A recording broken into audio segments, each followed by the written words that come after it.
Mon projet, moi, c'est effectivement d'être avec des personnages. Si vous voulez, c'est d'utiliser la fiction comme moyen d'investigation historique ou politique.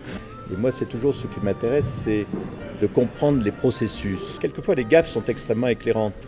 On se dit, mais comment des gens intelligents, sensés, ont pu commettre une telle bêtise, une telle erreur, voilà. Alors, c'est là que c'est dans cet interstice étroit que se glisse mon projet de fiction.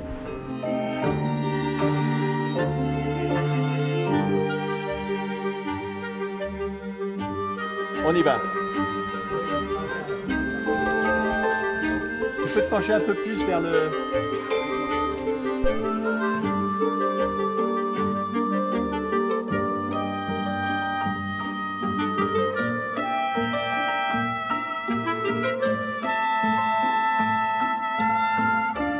Dans l'idéal, ce serait d'annoncer ma mort.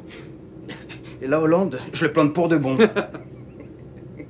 C'est pas forcément une mauvaise idée. Le déclic est venu de la publication dans Le Monde pendant l'été 2010 d'un feuilleton politique.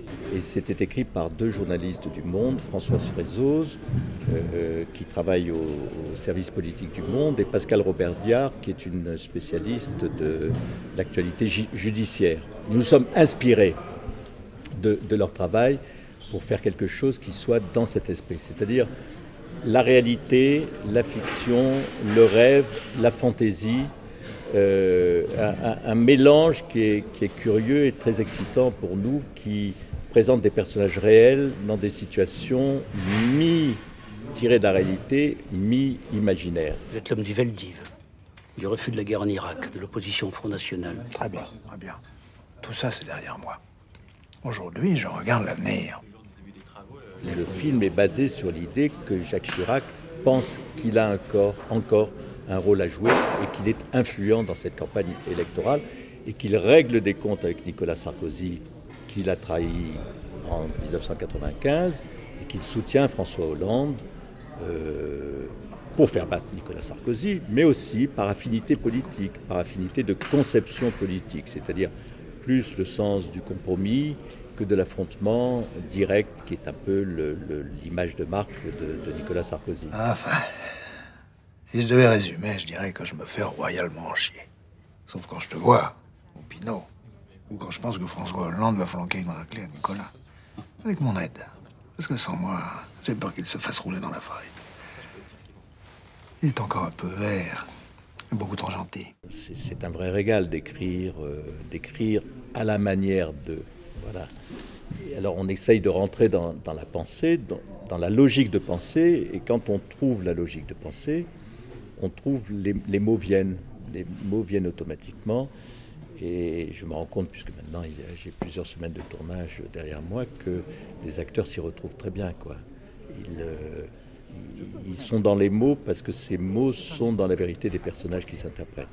Je vous ai bien étudié à la télévision. C'est un tout petit peu mieux qu'au début de la campagne, mais ça mérite encore d'être peaufiné. Écoutez, tout de même, je ne vous ai pas attendu pour serrer les mains. Vous ne regardez pas les gens dans les yeux.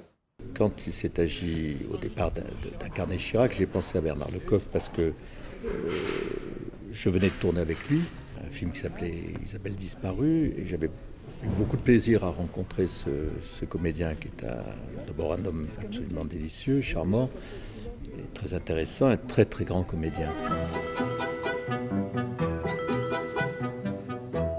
Vous comprenez la différence? Les gens, il ne faut pas faire semblant de les aimer, il faut les aimer vraiment. Une main convenablement serrée, c'est une voie gagnée pour la vie. Et comme vous le savez, il avait interprété le personnage de Jacques Chirac dans le film La Conquête. Le questionnement était de savoir si c'était une bonne idée pour lui de jouer de nouveau ce rôle, comme s'il était abonné au rôle de Jacques Chirac. Et puis pour moi, ça pouvait apparaître un petit peu comme une solution un peu paresseuse finalement, puisque quelqu'un l'avait déjà choisi pour ce rôle. Finalement, on en a discuté, on avait très envie de retravailler ensemble et on a pensé qu'on pouvait justement faire un travail nouveau tout en étant dans la même configuration. C'est Nicolas Ronqui qui a fait le casting, qui a eu cette idée merveilleuse de Patrick Braoudé qui est absolument saisissante de vérité. J'ai pensé que vous vouliez plus me parler. Moi? Quelle idée! J'ai jugé. Il y a à la fois la force, l'autorité, la bonhomie, le sourire désarmant, enfin qui est très très très juste dans ce personnage. Quelle serait votre recommandation? Continuez à faire exactement ce que vous avez fait depuis le début de votre campagne. C'est-à-dire? Ne rien dire, tout en ayant l'air de dire quelque chose. Merci. C'est flatteur. En ce qui concerne Nicolas Sarkozy, l'idée de Thierry Frémont c'est venu tout de suite. Je cherchais quelqu'un qui ait la même nervosité intérieure, le même côté tendu, inquiet. Pour moi, c'est l'image que je me faisais de cet acteur, qui n'est pas forcément dans la vie d'ailleurs. Et Obama, excusez-moi, c'est tout de même autre chose que le ramasseur de champignons corrézien. Si j'ajoute Martine Chevalier qui fait une Madame Chirac formidable, Anne Loiret qui fait une Claude Chirac qui est très extrêmement émouvante et convaincante.